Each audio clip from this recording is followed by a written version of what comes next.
Hey Southo, it's Mrs. Z back with another Read Aloud. This beautiful book is called Our Subway Baby, the true story of how one baby found his home, by Peter Mercurio, illustrated by Leo Espinosa. This book represents the LGBT community. This beautiful book was bought for me by Mr. Finn. Reading this with permission from Dial Books for Young Readers. Our Subway Baby. Some babies are born into their families. Some are adopted. This is the story of how one baby found his family in the New York City subway. It was a cool August night in New York, and Danny was riding the subway home. On his way out of the station, he saw something tucked away in the corner. At first, it looked like a doll, but it wasn't. It was you. You were only a few hours old, wrapped up in a sweatshirt. Danny brushed your cheek. You wiggled your arms and legs. For a moment, time stopped, but then Danny jumped into action. He called the police, and then he called me. "I found a baby," he shouted. "Get here quick." I could practically hear Danny's heart beating through the phone, so of course I ran. You were in a police officer's arms the first time I saw you. You looked like an angel, and Danny and I couldn't take our eyes off of you. The officer gently put you into the police car, and you yawned as if this sort of thing happened every day. We waved goodbye, hoping we'd see you again someday. A reporter picked up the story, and soon all of New York City wanted to know more about Danny and the baby from the subway. You made headlines in all the newspapers and on TV. We didn't know it at the time, but Danny had not just found a baby. He had found our family. Danny couldn't stop thinking about you, so the next morning he went to the hospital, but they wouldn't let him see you. "Only family may visit," said the lady at the front desk. "I'm the person who found him," Danny said. "He doesn't have a family. I just want to make sure he's okay." "Thanks to you, he's a healthy little boy," the lady said. "Who knows what would have happened if you hadn't found him? The nurses named him after you and the subway train. Danny Ace Doe." So Danny and I had to go on with our lives. Even though we had known you for only a few minutes, we missed you. We wondered about you often. We learned that you were placed in a foster home. Some babies stay in foster care for a short time, some for a long time. Some live in many different foster homes and grow up without a permanent home or family. Judge Cooper, the woman in charge of finding loving homes for many New York City children, didn't want that to happen to you. Luckily, she knew how you and Danny had found each other. She had heard about his visits to see you in the hospital.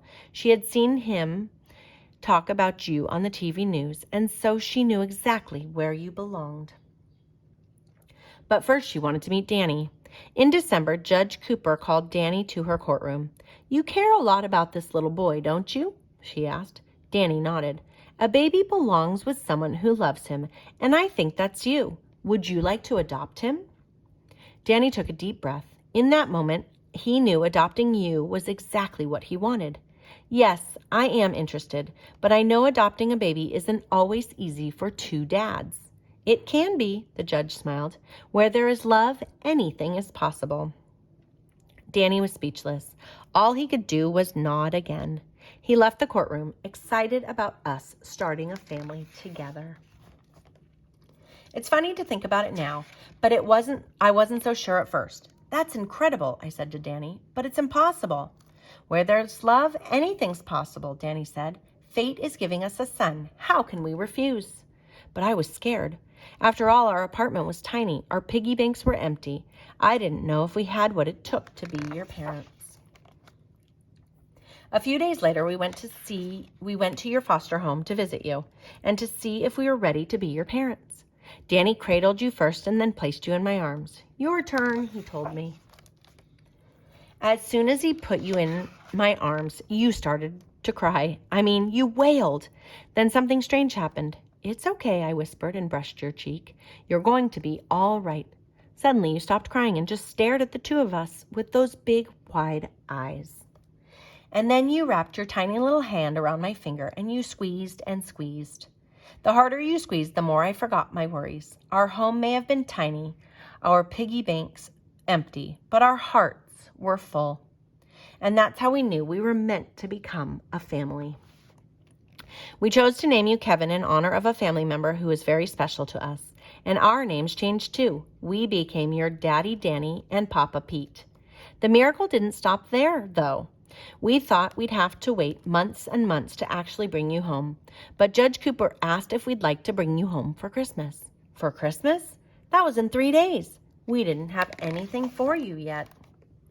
But of course we said yes. Where there's love, anything's possible. All of your new relatives sprang into action to get everything you needed. Grandma and Grandpa supplied a crib and diapers and footsie pajamas. Your aunts and uncles brought bottles and blankets. Your cousins gave you toys and a teddy. We stayed up all night reading books about how to take care of you. Now, all we needed was you. On the day you came home, it was snowing. The flurries floated in the air, moving in every direction, as if performing a special dance just for you. We didn't have a car, so we thought about hailing a taxi or hopping on a bus. But since you had entered our lives at a subway station, we chose to bring you home the same way. We sat in the corner with you on our laps. We were so happy. It was contagious. The other passengers smiled at us. Soon the rocking and swaying made you sleepy, and I still remember how you looked at us and yawned. Then you closed your eyes and took your first nap as our son. There we were, the 3 of us, in a dream we hadn't dreamt, but that came true anyway. Sometimes life hinges on little moments, happy accidents, and miraculous surprises. Sometimes babies are born into forever families. Sometimes they are adopted. And sometimes all it takes to find your family is a chance glance at tiny toes wiggling in the corner of a subway station.